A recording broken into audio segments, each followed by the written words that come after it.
Doctor Yunus সরকারের অন্যতম ভর কেন্দ্র এনসিপির নেতা মুখপাত্র আসিফ মাহমুদ সজীব ভুঁইয়া, সাবেক উপদেষ্টা, তিনি তো বললেন যে ডিপ স্টেটের প্রস্তাব ছিল তাদের কাছে 2028 সাল পর্যন্ত ইউনূস সরকার ক্ষমতা থাকতে পারবে, বিনিময়ে দিতে হবে। এখন বিএনপি সরকার তাকে অ্যারেস্ট করে না কেন?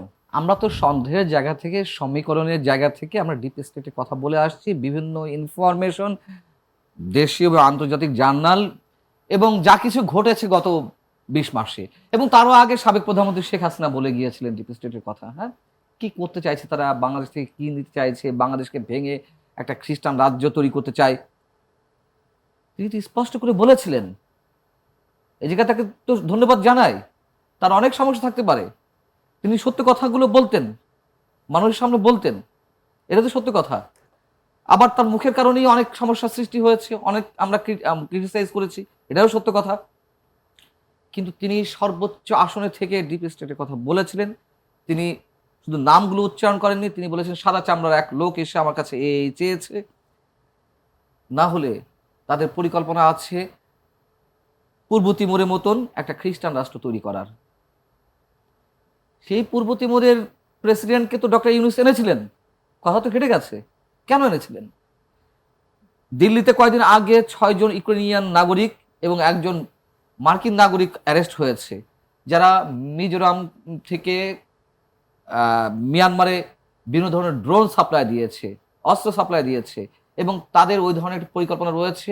এটা দিল্লি পুলিশের কথা, আমার কথা নয় ভাই। তাহলে শেখ হাসিনার কথাগুলো খেলে যাচ্ছে। তিনি তো অনেকখানি পরিষ্কার করে দিয়েছিলেন।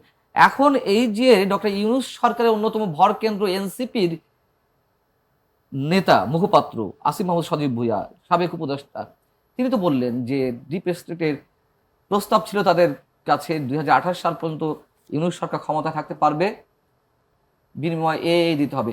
এখন বিএনপি সরকার তাকে অ্যারেস্ট করে না কেন? টিটন শোনেন, এখানে হচ্ছে সমস্যা। বিএনপির কি দুর্বলতা আমরা জানি না, ছাড় দেওয়া হচ্ছে, বিশেষ বিশেষ শক্তিকে ছাড় দেওয়া হচ্ছে। নেওয়া হলো না জাতীয় সংসদের মতন জায়গায়, যেই যুদ্ধ অপরাধের দায়ে মৃত্যুদণ্ড প্রাপ্ত এবং মৃত্যুদণ্ড কার্যকর হয়েছে যেসব যুদ্ধ অপরাধী, তাদের বিষয়ে শোক প্রস্তাব গ্রহণ করা হলো না? কেন করা হলো? ছাড় দেওয়া হচ্ছে কেন?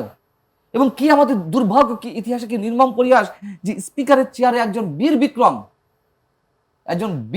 হাফিজউদ্দিন সাহেব, তাকে এই প্রস্তাব গ্রহণ করতে হয়। জামাত যখন এই প্রস্তাব দেয়, শোক প্রস্তাব, এর চেয়ে এর চেয়ে কষ্টদায়ক কি আছে বলুন তো? তার মানে বিএনপি ছাড় দিচ্ছে কেন? বিএনপি আসিফ মাহমুদ সজীব ভুঁইয়াকে অ্যারেস্ট করা হচ্ছে না, করছে না কেন? জিজ্ঞাসা করছে না কে তোমাকে প্রস্তাব দিয়েছিল, সেই লোকের নাম বলো। কান টানলে তো মাথা আসে। তাহলে আমরা বলবো যে বিএনপি কি এর সাথে, প্রশ্ন ওঠে না? তাহলে বিএনপি এর সাথে আছে, মিলেমিশে বিএনপি আপোষ করে চলছে।